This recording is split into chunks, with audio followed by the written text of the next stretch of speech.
Bismillahirrahmanirrahim. Assalamualaikum warahmatullahi wabarakatuh. Sebelumnya, perkenalkan kami dari kelompok 8 yang beranggotakan saya sendiri, Dia Putri Istiandini, dengan rekan saya, Hadona Fatmah Syakira.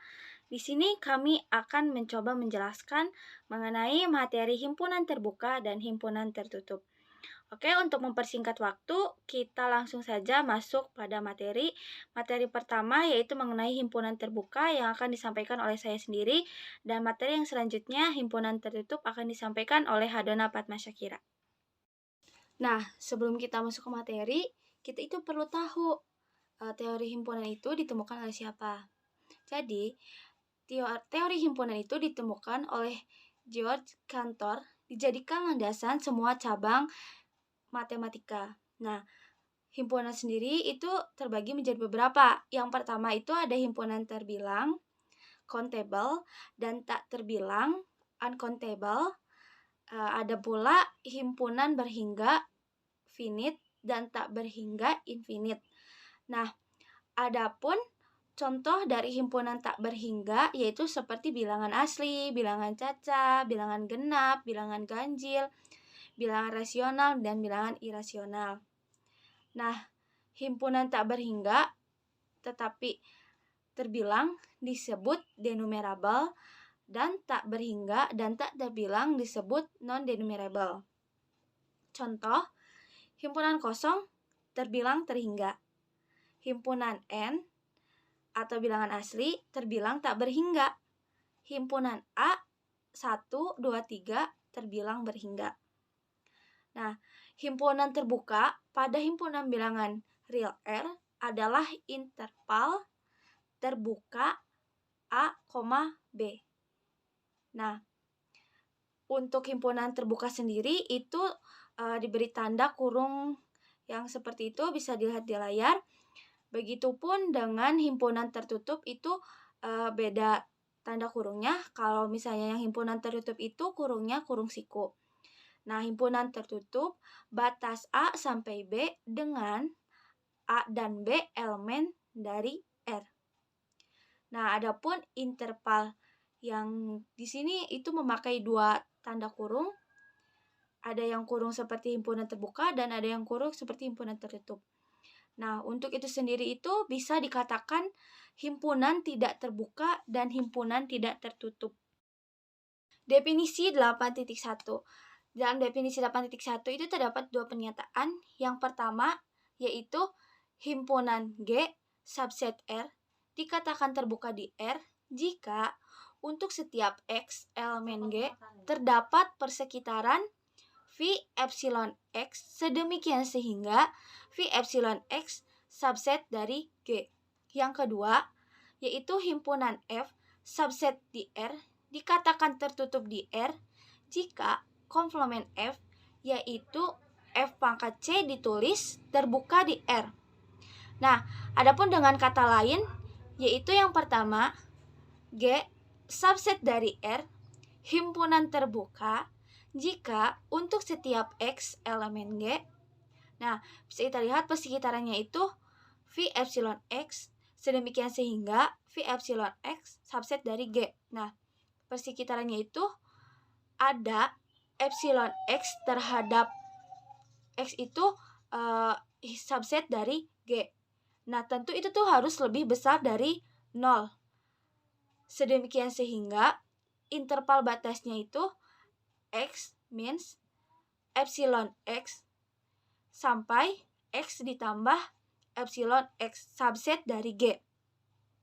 Yang kedua yaitu F subset dari R himpunan tertutup jika untuk setiap Y bukan elemen dari F.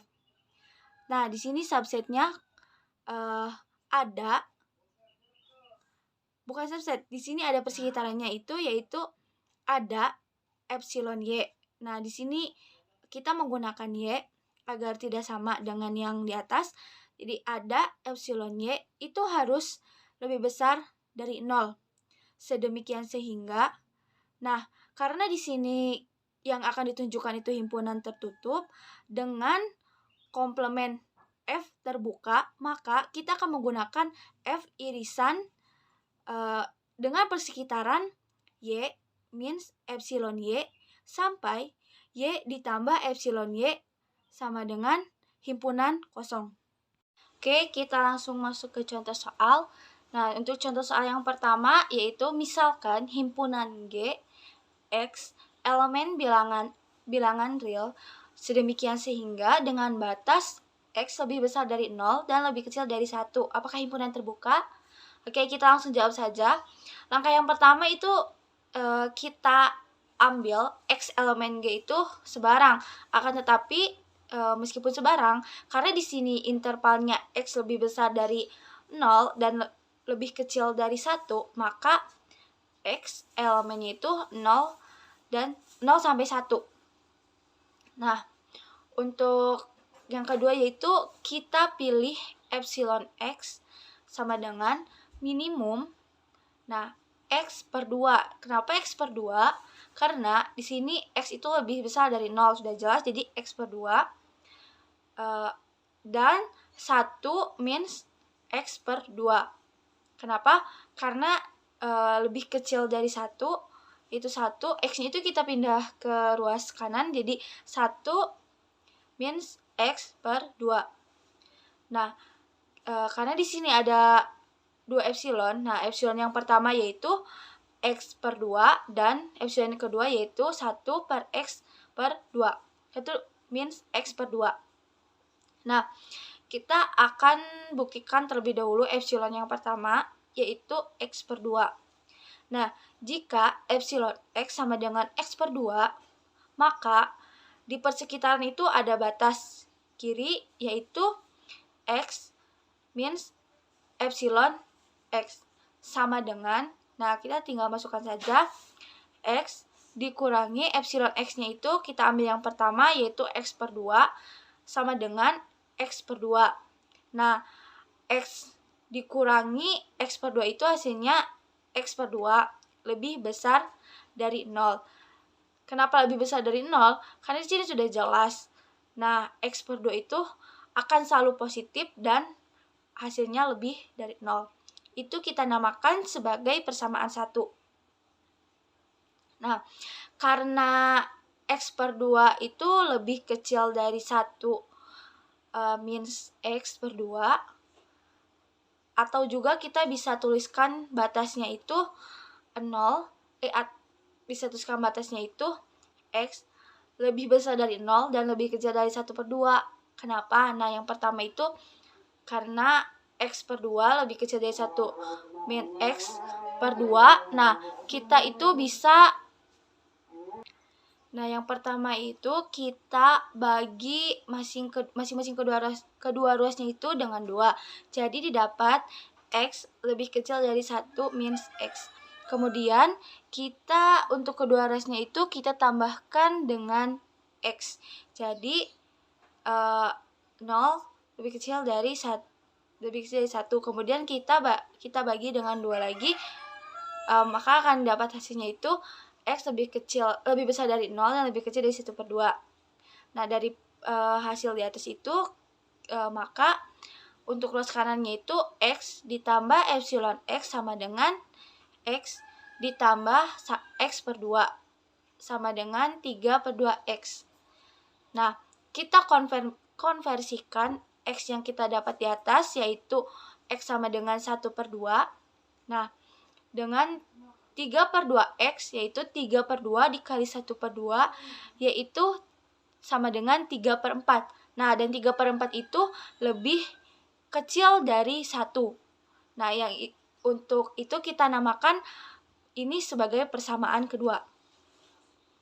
Nah, jadi hasil dari persamaan 1 dan persamaan 2 untuk persekitarannya itu yaitu kita dapatkan X per 2 sampai 3X per 2 itu subset dari 0 sampai dengan 1. Di sini kita akan membuktikan epsilon X yang kedua, yaitu bila epsilon X sama dengan 1 means X per 2. Nah, di sini juga kita pakai alat bantu ya, biar memudahkan. Nah, yang tadi kita cari itu batas yang kiri. Nah, yang kita akan cari sekarang itu yaitu minimum yang kanan, berarti kurang dari 1. Nah, maka 1 min X per 2 lebih kecil dari X per 2. Nah, di sini juga kita tetap membandingkan dengan X per 2. Atau juga itu caranya sama seperti tadi, kita dapatkan X lebih kecil dari 1 per 2, lebih besar dari 1 per 2, dan lebih kecil dari 1. Nah, karena itu kita langsung masuk aja ke batas kiri, yaitu X min epsilon X sama dengan X dikurangi 1 min X per 2. Nah, itu didapat 3X per 2, yaitu 3X per 2 dikurangi 1 per 2. Nah, kita konversikan saja. Nah, di sini X-nya itu didapat 1 per 2. Kenapa? Karena X itu kita bisa lihat di batas yang atas, itu X lebih kecil dan lebih besar dari 1 per 2. Nah, kita substitusikan. Jadi 3 per 2 dikali 1 per 2 dikurangi 1 per 2, yaitu hasilnya dapat 1 per 2. Lebih besar dari 0. Nah, itu kita sebut persamaan keempat. Kita lanjut, yaitu X ditambah epsilon X sama dengan X ditambah 1 min X per 2. Sama dengan X per 2 ditambah 1 per 2. Sama seperti yang di atas, kita substitusikan. Nah, akan tetapi di sini kita substitusikan itu dengan 1, kurang dari 1. Berarti 1 per 2 dikali 1 ditambah 1 per 2, yaitu hasilnya 1. Tetap di sini berarti kita lihat ke batas yang di atas, yaitu X lebih besar dari 1 per 2 dan kurang dari 1. Berarti terbukti, dan di sini kita sebut sebagai persamaan kelima. Nah, dari persamaan keempat dan kelima, kita dapat persekitaran X dikurangi epsilon X sampai X ditambah epsilon X itu subset dari 0 sampai dengan 1. Dan itu kita sebut sebagai dengan persamaan ke-6. Dan kita bisa lihat juga dari persamaan ketiga yang di atas itu dan persamaan yang ke-6, kita itu dapat persekitaran subset dari 0 sampai 1 untuk setiap X elemen dari 0 sampai dengan 1. Yang artinya ada epsilon X minimum dengan epsilon X yang sudah kita tentukan di atas, yaitu X per 2 dan 1 min X per 2. Sedemikian sehingga persekitaran tersebut subset dari 0 sampai dengan 1 untuk setiap X elemen 0 sampai dengan 1. Jadi G himpunan di atas itu disebut sebagai himpunan terbuka. Oke, nama saya Haduna Fatma Sakira. Di sini saya akan melanjutkan yaitu mengenai contoh 2. Nah, di sini kita akan menunjukkan untuk himpunan tertutup. Di sini ada misalkan F adalah himpunan bilangan X anggota bilangan real sedemikian sehingga X lebih dari atau sama dengan 0 dan kurang dari atau sama dengan 1. Nah, di sini merupakan himpunan tertutup atau himpunan terbuka. Oke, namun sebelumnya di sini ada simbol seperti ini yang dimana menandakan kurang dari atau lebih dari sama dengan. Ini merupakan simbol atau tanda dari himpunan tertutup, karena simbol ini atau tanda ini tidak akan ditemukan pada himpunan terbuka. Oke, maka menjawabnya, karena definisi himpunan tertutup itu adalah yang kita gunakan, yaitu komplemennya. Komplemen dari F adalah terbuka, maka kita dalam pengambilannya juga Y yang bukan elemen F. Nah, di sini Y bukan elemen F sembarang, yang berarti Y kurang dari 0 atau Y lebih besar dari 1. Nah, kita akan coba uraikan keduanya antara Y kurang dari 0 atau Y lebih dari 1. Yang pertama yaitu jika Y kurang dari 0, maka pilihlah epsilon Y yang sama dengan Y nilai mutlak. Kenapa di sini ada nilai mutlak? Karena Karena epsilon itu harus selalu lebih dari 0. Nah, maka jika dalam nilai mutlak ini itu menjadi lebih dari 0 ya, menjadi lebih dari 0, Y lebih dari 0. Nah, ini karena adanya nilai mutlak. Kalau sebelumnya itu Y kurang dari 0, maka ketika sudah memilih epsilon menjadi Y lebih dari 0. Nah, kalau misalkan Y-nya itu kurang dari 0, maka menjadikan epsilonnya itu bernilai positif. Nah, dengan cara diberikan nilai mutlak lah menjadi lebih dari 0. Oke, berikutnya jika dilihat pada gambar sebelah sini, maka posisi Y itu berada di sebelah kiri 0. Nah, di sini di sebelah kiri 0. Oke, maka tidak ada irisannya di sini. Ya, tidak ada irisannya. Kemudian menurut definisi, jika telah ada epsilonnya, maka himpunannya diiriskan dengan persekitarannya.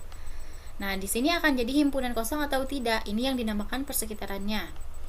Oke, maka himpunan tertutup 0 sampai 1 diiriskan dengan persekitarannya, yaitu Y min Y nilai mutlak sampai Y plus nilai mutlak, yaitu perlu menunjukkan himpunannya adalah interval 0 sampai 1 itu tertutup diiriskan dengan N Y min epsilon Y ini udah termasuk epsilon kan, ini jadi epsilon Y atau nilai mutlak Y, maka ini nilai persekitarannya Y min epsilon Y sampai dengan batas Y plus nilai mutlak Y, maka nilai irisannya dari Y min nilai mutlak Y itu adalah 2Y. Nah, dari Y min epsilon nilai mutlak Y ini adalah nilainya 2Y. Dan dari kurang dari 0, karena tadinya Y adalah kurang dari 0, maka nilai mutlaknya itu menjadi Y min negatif Y adalah 2Y. Dan Y plus min 1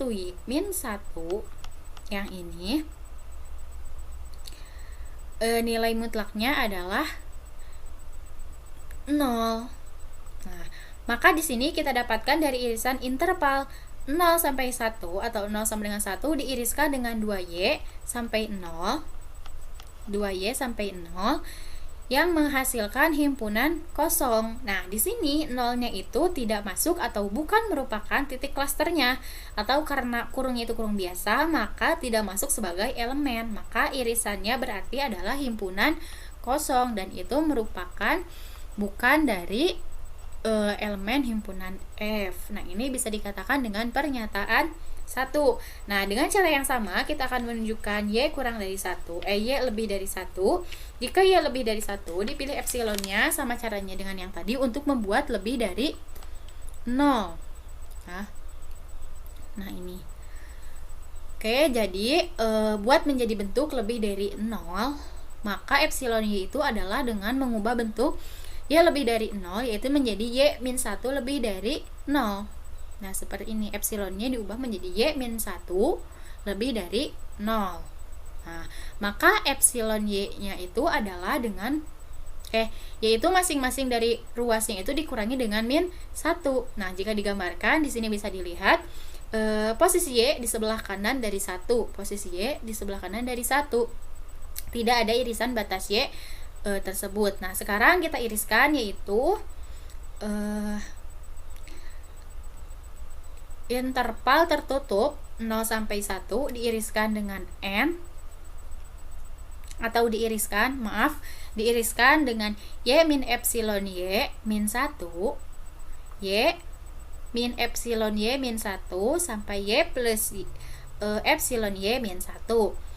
Nah, maka hasil hitungannya yaitu interval tertutup 0 sampai 1 diiriskan dengan Y min epsilon Y min 1 adalah 1 sampai 2Y min 1.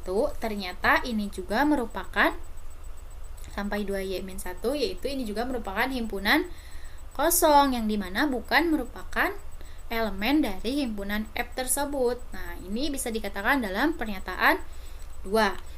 Jadi dari pernyataan 1 dan 2 maka artinya itu untuk setiap Y yang bukan elemen F,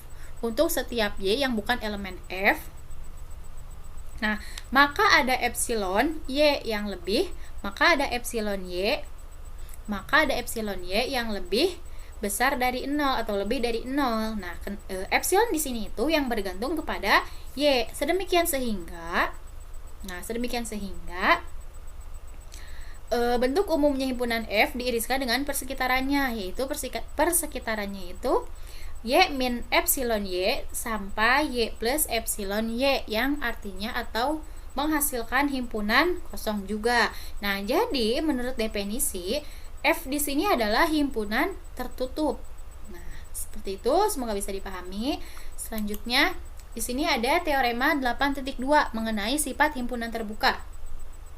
Nah, sifat himpunan terbuka itu tersebut dapat dinyatakan juga dengan yang pertama, 1. Jika A himpunan indeks itu himpunan berhingga atau tak berhingga, dan G lambda terbuka untuk setiap lambda elemen A, maka gabungannya dari G lambda tersebut adalah terbuka. Jadi, jika ada himpunan yang berhingga atau tak berhingga, kemudian adalah masing-masing dari himpunan G lambda itu termasuk himpunan terbuka, maka antara gabungannya juga akan terbuka. Begitupun dengan irisannya. Keduanya itu akan sama, tidak akan berbeda. Tidak akan ada yang salah satu terbuka atau yang satunya lagi itu tertutup. Terus, jika G1, G2, dan seterusnya sampai Gn masing-masing himpunan terbuka, maka irisannya pun terbuka. Nah, ini sama halnya seperti yang tadi, yaitu tidak akan berbeda. Nah, ini adalah sifat himpunan terbuka. Jadi, kalau kita punya nih beberapa himpunan, misalkan kita punya himpunan 1, 2, 3, nah itu terbuka. Nah, ketika kita gabungkan, itu akan tetap terbuka. Dan ataupun ketika kita iriskan, itu akan tetap terbuka. Nah, kita akan buktikan, yaitu yang pertama itu pembuktian untuk gabungan. Nah, di sini kita namakan G adalah sebagai gabungan dari G lambda, ya. Di mana lambdanya adalah elemen A. Nah, jadi gabungan dengan batas gabungan dari G lambda, yaitu prosesnya menunjukkannya karena ini akan menunjukkan himpunan terbuka, maka caranya itu sama yang tadi ditunjukkan pada sebelumnya, pada sifatnya itu. Nah, kita ambil X elemen sembarang dari himpunan yaitu elemen G, maka ada atau terdapat lambda 0 elemen dari A. Sedemikian sehingga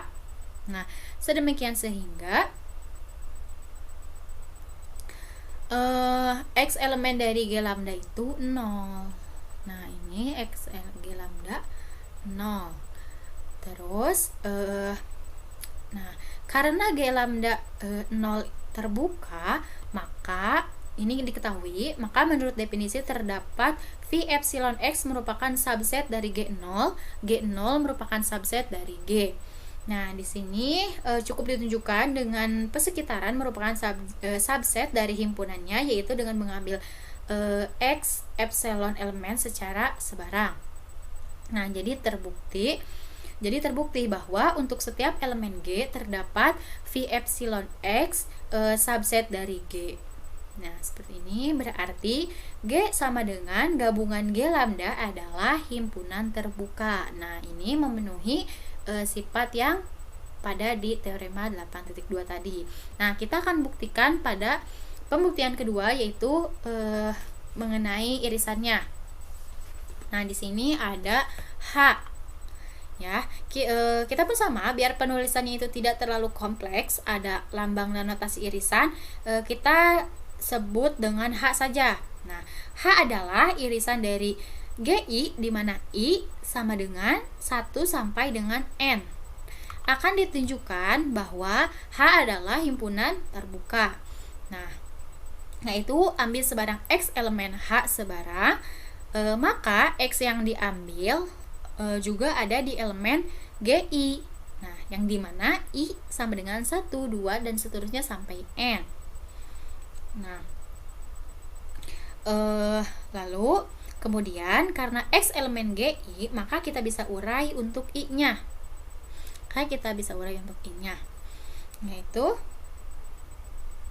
X elemen GI dan G1 juga terbuka. GI dan G1 juga terbuka. Menurut teoremanya, maka ada epsilon 1 sedemikian sehingga V epsilon 1 X subset dari G1. Nah, yang ini ya, subset dari G1. Oke, begitu juga untuk G2 karena X elemen G2 dan G2 juga terbuka.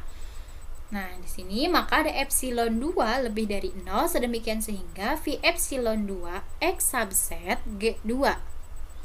Nah, ini sama ya. Ini subset G2 dan seterusnya. Untuk G seterusnya ada G3, G4 dan seterusnya. Nah, karena X elemen Gn dan Gn juga terbuka. Nah, karena X elemen Gn dan Gn juga terbuka, ada epsilon n lebih dari 0 sedemikian sehingga V epsilon X subset Gn.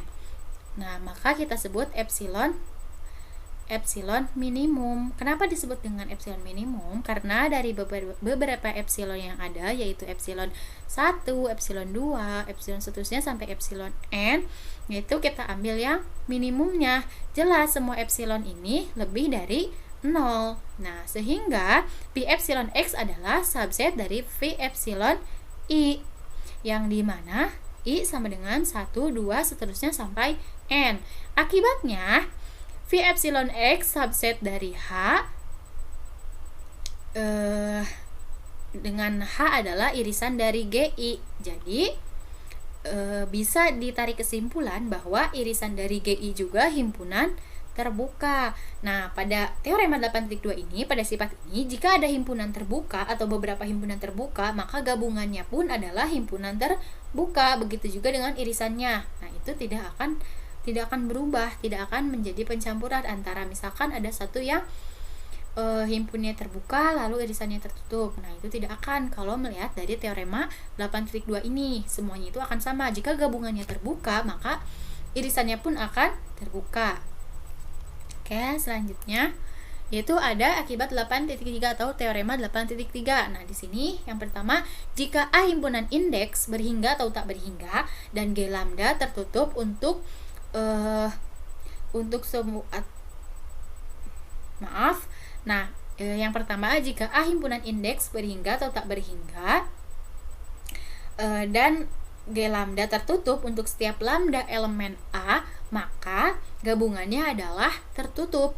Dan yang kedua, jika G1, G2 dan seterusnya sampai Gn masing-masing himpunan tertutup, maka irisannya pun akan tertutup.